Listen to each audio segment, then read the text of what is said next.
almost like a surgence of people wanting to utilize a Black team, a Black publicist, because in the past we've seen stars walk the red carpet and Black media be ignored. How do we start to merge, without diluting Black media with what is considered mainstream media and also mainstream teams? Well, I feel like it's a complicated conversation to have. It's something that my business partner, Meyer, and I, he co-owns the site, we've been having this conversation about how Black media is treated, and not even just on the carpet, just in terms of like who Black talent gives their exclusives to. And the thing is, it'd be one thing if they would give their exclusives to a site that didn't have as much traffic as like the Shade Room or the Jasmine brand. I could understand it, but it's like, the way Black media is treated is like, they beg for us to cover them when they're like at a D-list level. And then when they get to like B, it's like, they don't want to, show any love, support. And it's like it's a take sort of situation. So that's frustrating. And then in terms of like, I see Black talent get to a certain level and they no longer have anyone Black on their team.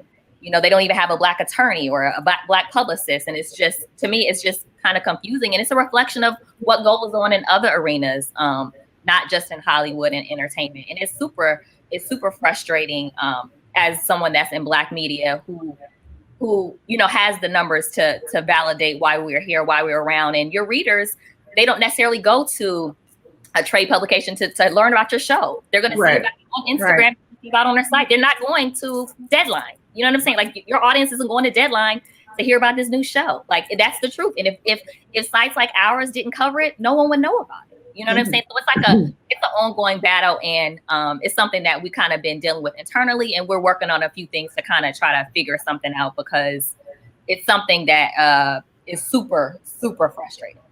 Angie, do you echo that sentiment as well? Listen, she was telling all facts, okay, because she was really speaking it. I think that, it is true. We don't empower when they do have the budgets, when the labels have the budgets, empower them to empower Black media companies, because we are the ones, like she said, that are letting our audience know that your album is coming out. You know what I mean? And I think that it's this expectation that we have to work for free. Everything has to be free.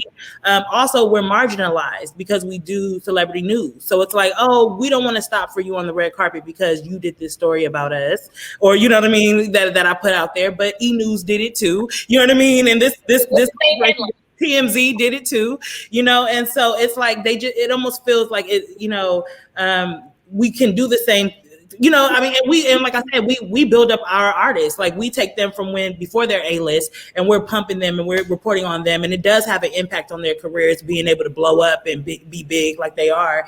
And so I think that, like she said, we need to be empowered, and we need to realize how important and valuable the Black media companies are, because if we don't have any Black owned media companies, then our voice is in the hands of a community outside of us. You get what I'm saying? And like we said, with the Black people are not a monolith, we can have celebrity Black news companies. Like that's not a sin. You know what I mean? We can have them. And that's actually needed in this industry, for a lot of people. And so I think I totally agree with her. She was on the money with that. Joanna,